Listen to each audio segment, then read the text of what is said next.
Assalamualaikum warahmatullahi wabarakatuh. Sahabat konsep kehidupan channel dimana saja berada, berjumpa kembali dan mudah-mudahan tentunya sehat walafiat dan selalu dalam lindungan Allah Subhanahu wa Ta'ala. Amin ya Rabbal Alamin. Sahabat dan saudara-saudaraku, ada satu informasi yang menarik yang akan saya sampaikan di sini, yaitu tentang narasi-narasi Rizik Syihab ini yang katanya menentang kenaikan PPN 12% yang telah diumumkan oleh Presiden Prabowo Subianto. Nah, kalau kita cermati apa yang telah disampaikan oleh Presiden Prabowo, kenaikan 12% itu tidak seluruh barang, seluruh material atau seluruh keperluan itu mendapat kenaikan 12%. Akan tetapi yang mendapat kenaikan 12% di sini adalah hanya barang-barang mewah. Barang-barang mewah dan mungkin saja yang tidak mungkin dibeli oleh orang-orang yang kelas sederhana.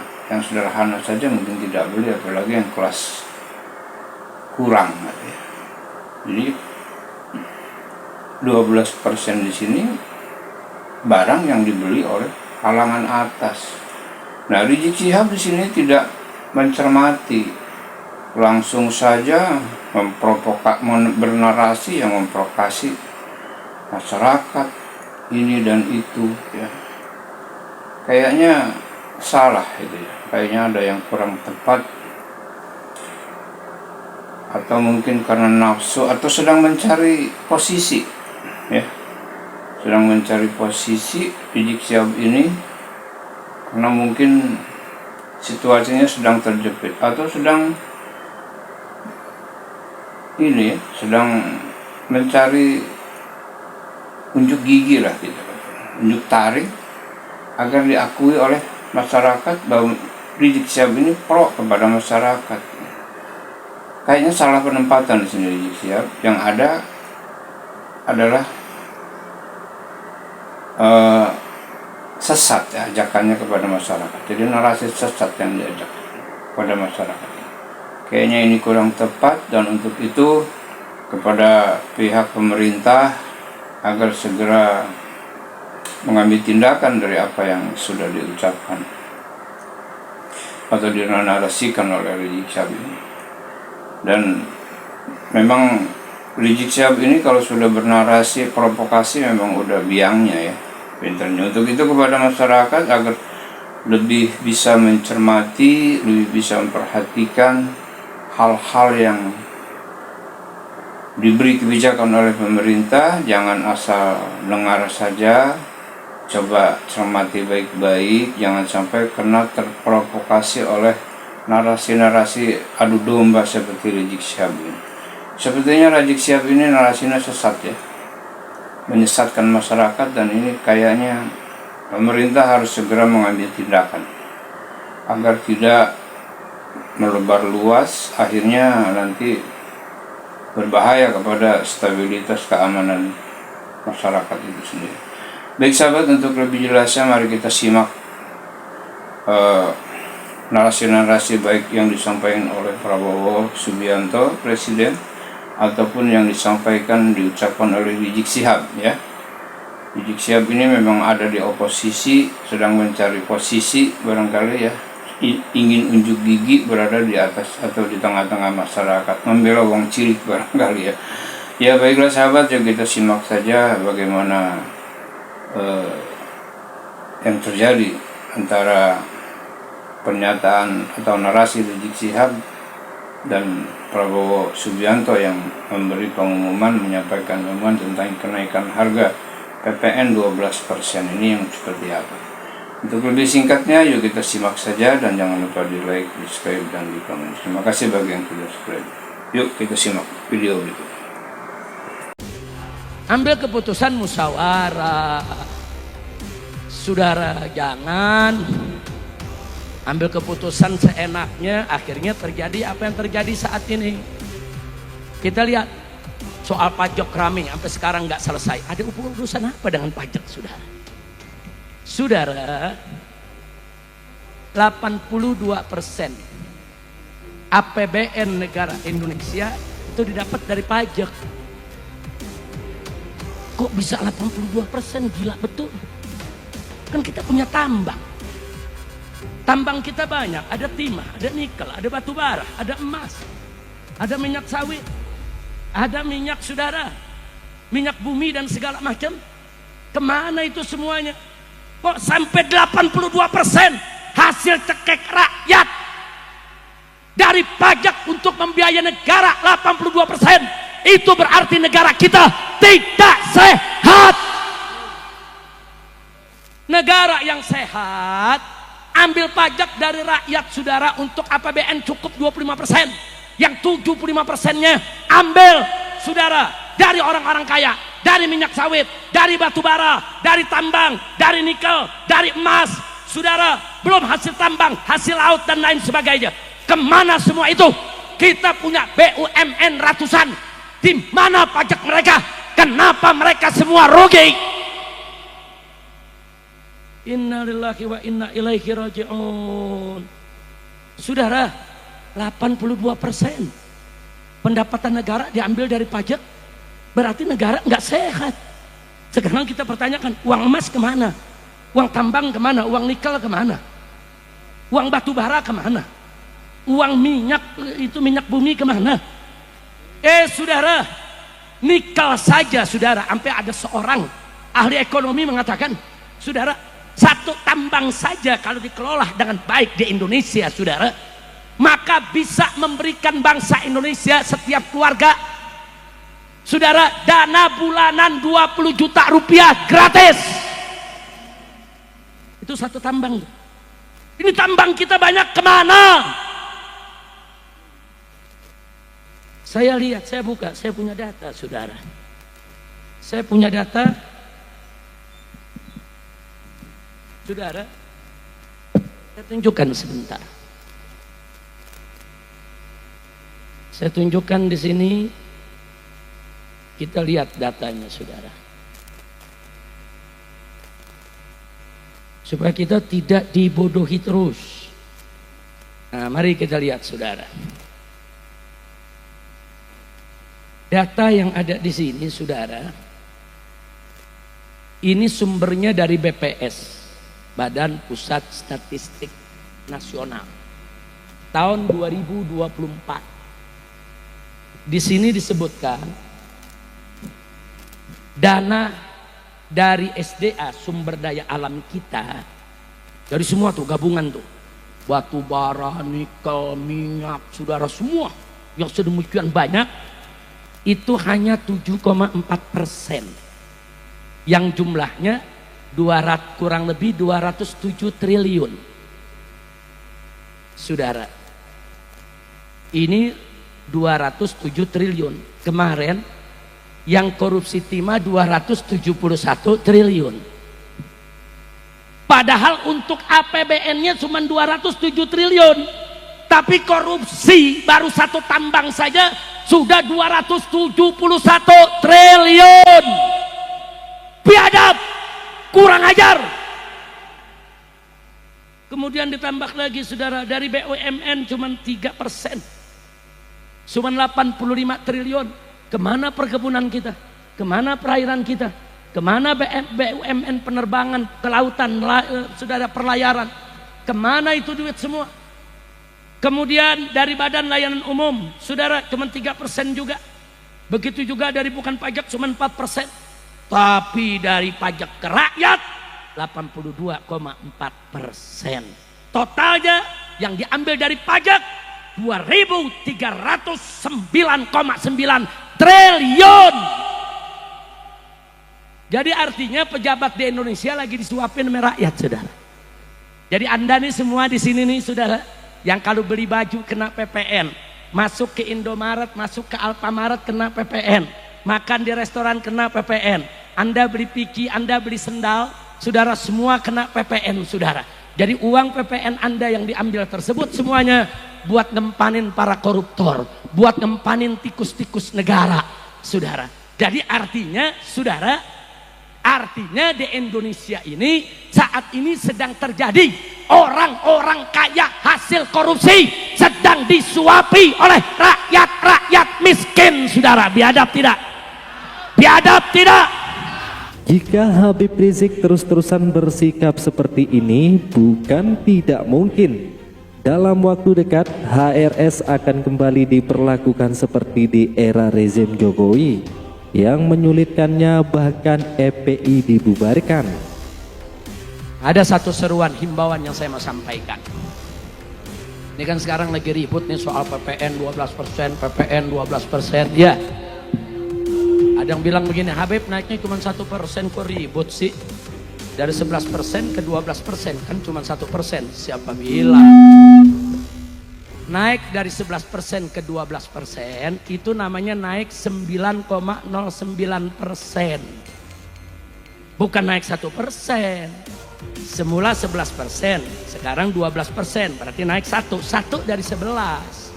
1 dari 11 itu, saudara, kalau dikasihkan prosentase itu 9% lebih.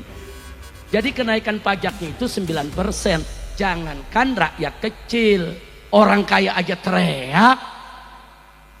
Nah, ini kita minta PPN 12% ini bukan hanya dibatalkan kembali 11%, tapi turunkan jadi 5 atau 6% saja. Betul? Takbir. Kan kita lagi musyawarah nih, ini musyawarah rakyat nih, ini musyawarah bukan nih? Saya mau tanya, setuju gak? Setuju gak? Mana nih panitia rekam nih, masyarakat di sini setuju semua, rekam nih ribuan setuju. Besok rekamannya kita bawa ke DPR, besok rekamannya kita kirim ke istana, betul? Berdasarkan hasil musyawarah puncak berzikir yang dihadiri oleh puluhan ribu umat Islam, yang terdiri dari habaib dan para kiai, para ajangan, para ulama, para santri, begitu juga kaum bapak, kaum ibu, para pemuda, para pemudi, sudah disepakati bahwa PPN harus diturunkan menjadi 5% saja. Itu pun hanya diberlakukan kepada orang kaya saja, yang miskin nggak wajib bayar pajak. Setuju? Setuju? Takbir. Keputusan diambil. Tuh, enak kan musyawarah? Musyawarah. Habib Hanif langsung ketuk botol. Kira-kira paham nggak? Bukan, jangan nanti kalau saya sampaikan Habib Rizik maunya sendiri. Nggak ada rakyat bicara begitu, nggak ada kiai yang begitu. Gue unjukin filmnya, tonton, betul. Lu masih nggak percaya? Aing bledok sih. Dia belum tahu kalau orang Jawa Barat marah, betul? Hah? Nah, kira-kira jelas gak? Setuju? Jadi bukan 1% naiknya, bukan. Naiknya 9%. Bahkan kita bukan minta diturunin. Bukan, oh mahasiswa turun minta 12 dibatalin tetap 11. Enggak. Kita minta turunin sampai 5%. Dan itu pun hanya harus diberlakukan bagi orang kaya saja, hanya untuk barang mewah saja, bukan kebutuhan pokok masyarakat luas. Betul? Takbir. Sampai di sini jelas? Jelas. Makanya saya berani katakan di sini, hei orang miskin, hei orang melarat, tidak usah bayar pajak, karena pemerintah haram mengambil pajak dari orang-orang miskin dan melarat, saudara. Allah mewajibkan zakat hanya kepada orang kaya, saudara. Itu pun cuma 2,5%. Ini saudara baru mimpin negara, mau bikin pajak 12% untuk semua orang, yang kaya, yang miskin, semua kena. Nggak boleh. Saya terganggu sekali dengan sebuah poster yang itu cukup banyak di katanya itu tidak manusiawi menaikkan pajak tapi tidak pernah mengembalikan ke masyarakat. Mungkin di Indonesia ini yang dikembalikan langsung ke masyarakat itu jumlahnya sangat besar. Yang dikembalikan langsung nih dalam bentuk bantuan sosial, subsidi BBM, subsidi listrik, ya kan? Itu mungkin di atas 500 triliun dikembalikan ke masyarakat. Kalau listrik nggak disubsidi, saudara-saudara kita yang 900 KWH itu langganannya itu dia mungkin sudah nggak sanggup lagi membayar tagihan. Kalau misalnya BBM kita nggak disubsidi, mungkin ya kendaraan-kendaraan umum nggak bisa jalan, motor, kemudian mobil-mobil yang LCGC itu nggak sanggup bayar bahan bakar, termasuk juga kendaraan umum. Ini kan yang dikembalikan langsung ke masyarakat. Belum lagi nanti yang bantalan ekonomi, subsidi, bantuan sosial yang dikirimkan langsung ke masyarakat untuk misalnya, kan bantuan itu ada yang bantuan langsung tunai. Jadi memperkuat daya beli mereka. Itu kan dikirim uang dalam bentuk cash ke masyarakat yang membutuhkan. Itu kan uang pajak yang dikembalikan langsung, nggak dikembalikan bagaimana gitu loh. Ada misalnya nanti kan pelayanan dari pemerintah itu makin besar yang harus diberikan kepada masyarakat. Pemerintah mengalokasikan 17 triliun untuk perbaikan sekolah-sekolah. Itu kan dikembalikan buat masyarakat juga. Yang sekolah di sana siapa? Kan masyarakat. Gaji guru dialokasikan 81 triliun. Itu buat siapa? Itu kan buat masyarakat juga. Ada pemeriksaan kesehatan gratis lagi nanti, supaya bisa mencegah daripada mengobati, kan lebih baik mencegah. Ini ada lebih dari 3 triliun dan banyak lagi yang diberikan oleh pemerintah, dan itu dikembalikan langsung ke masyarakat. Jadi termasuk makan bergizi gratis juga. Termasuk juga program makan bergizi gratis. Jadi menurut saya jangan sampai menebar kebohongan, menebar kebencian hanya untuk memuaskan ego, hanya untuk memuaskan unek-unek Anda untuk hari itu marah-marah sama pemerintah. Pemerintah kita mengembalikan dengan sangat banyak dan langsung ke masyarakat. Itu di luar yang dalam bentuk pembangunan loh. Bikin jalan, bikin irigasi, bikin bendungan, bikin bandara dan segala macam gitu loh.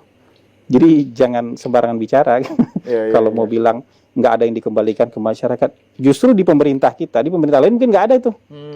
Yang dikembalikan dalam bentuk langsung itu mungkin nggak ada, semua jadi mungkin jadi pembangunan. Kalau di kita yang dikembalikan dalam bentuk langsung aja banyak kok. Itu kan uang. Betul. Itu kan uang pajak kita. Makanya sebenarnya memang pajak itu gotong royong. Semakin besar penghasilan dia, semakin besar pengeluaran per bulan dia, makin besar juga pajak yang dia sumbangan ke negara. Nanti buat apa? Untuk membantu masyarakat yang lebih kecil. Media sosial kita nggak ada batasan ya. Semua orang berhak berkomentar, semua orang berhak berteori, semua orang berhak, walaupun misalnya salah pahamnya lebih banyak. Juga lebih senang kadang-kadang melihat sisi yang negatif ya. Sisi yang negatif. Padahal pemerintah itu sebenarnya kan kalau mau fair, ini kan semakin besar pengeluaran orang, atau artinya semakin tinggi tingkat ekonominya, semakin besar juga pajak yang dia bayar, PPN yang dia bayar. Kalau orang yang belanja bulanannya 50 juta, tentu lebih besar juga PPN dia kan 1% dari 50 juta. Kalau orang yang belanja bulanannya hanya 3 juta, ya 1% dari 3 juta. 1% dari 3 juta itu 30.000. Yaitu ada barang-barang yang sama sekali tidak dikenakan PPN. Jadi kalau beli beras, itu kan barang kebutuhan pokok kita. Itu bukan PPN 10%, nggak ada PPN-nya. Bahkan sampai hari ini beli daging Wagyu itu nggak ada PPN-nya. Padahal harusnya Wagyu dengan daging yang sangat premium gitu harusnya dapat PPN. Beli buah-buahan, beli sayur, beli ikan, beli garam, itu nggak ada PPN-nya. Jasa pendidikan, itu nggak ada PPN-nya.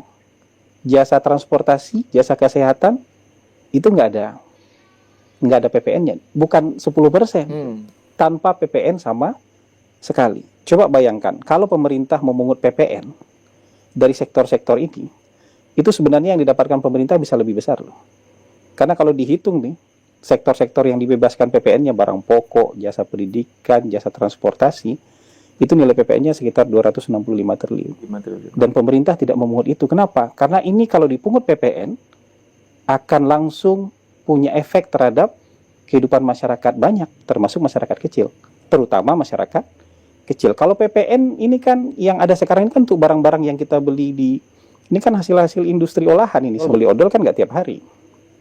Kita beli sabun kan nggak tiap hari. Tapi beli beras bisa habis tiap hari. Beli ikan, beli daging bisa tiap hari. Kita beli baju kan nggak setiap hari.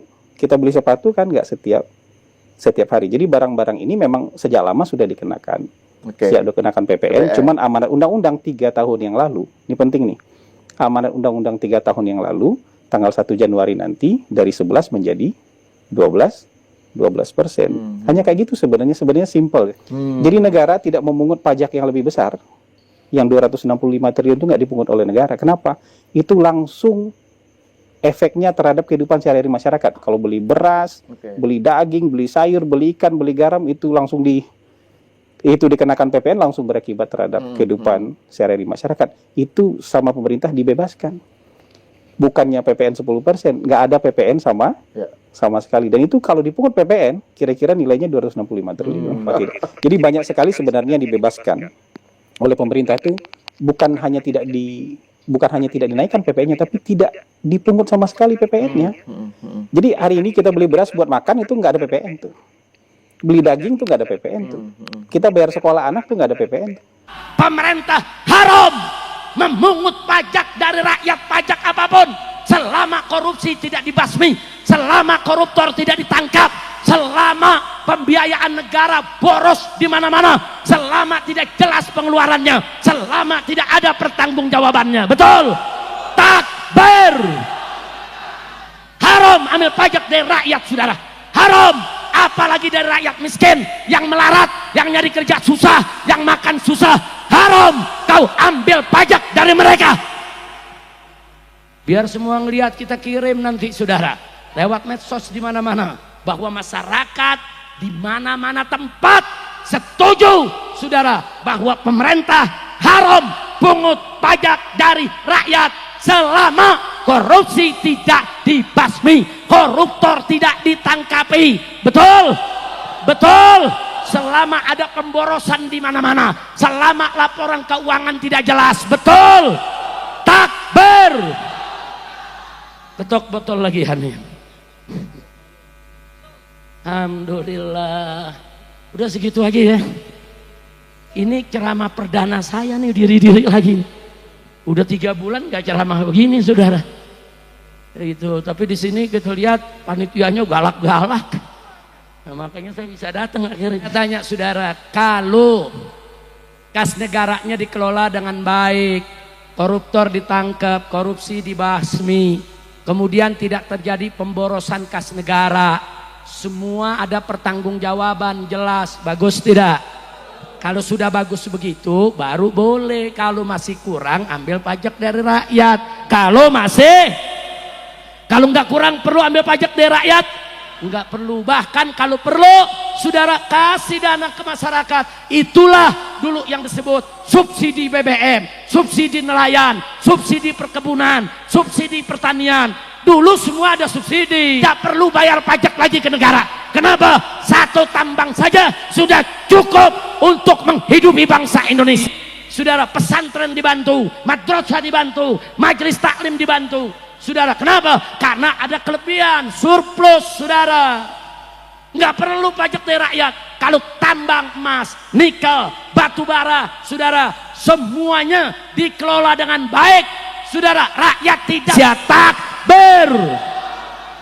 Shallu ala nabi. Nah, kira-kira saya sampaikan jelas tidak? Paham? Habib Bahar, ini musyawarah akbar. Ini musyawarah asyura kubro untuk memutuskan rakyat bayar pajak apa jangan. Nah, ternyata keputusannya tadi pemerintah haram ngambil pajak dari rakyat selama korupsi tidak dibasmi, selama koruptor tidak ditangkap, selama duit negara diborosi. Saudara, jangan dong. Nah, kalau korupsinya udah dibasmi, koruptornya udah ditangkap, negara semua udah baik, pengelolaan keuangan, masih kurang buat pembangunan, silakan ambil pajak dari rakyat. Wajib kita rakyat bayar pajak. Jelas tidak? Saya mau tanya sekarang, jadi kalau korupsi masih banyak, koruptor tidak ditangkap, negara masih boros, saudara, apa boleh pemerintah ngambil pajak dari rakyat? Boleh tidak? Boleh tidak? Halal atau haram? Tapi kalau pengelolaan keuangan negara sudah bagus saudara, koruptor ditangkap, korupsi dibasmi, kemudian nggak sampai di situ, tidak ada pemborosan, semua pertanggungjawabannya benar, negara masih kurang. Kalau begitu rakyat wajib tidak bayar pajak. Siap bantu pemerintah, siap bayar pajak, betul. Tapi kalau hasil negara semua sudah bagus, dikelola baik, saya yakin rakyat nggak perlu bayar pajak lagi kepada pemerintah, karena negara ini akan kaya, bahkan negara akan bagi subsidi kemana-mana, insya. Nah, jadi negara bangkrut bukan karena subsidi, bukan karena korupsi.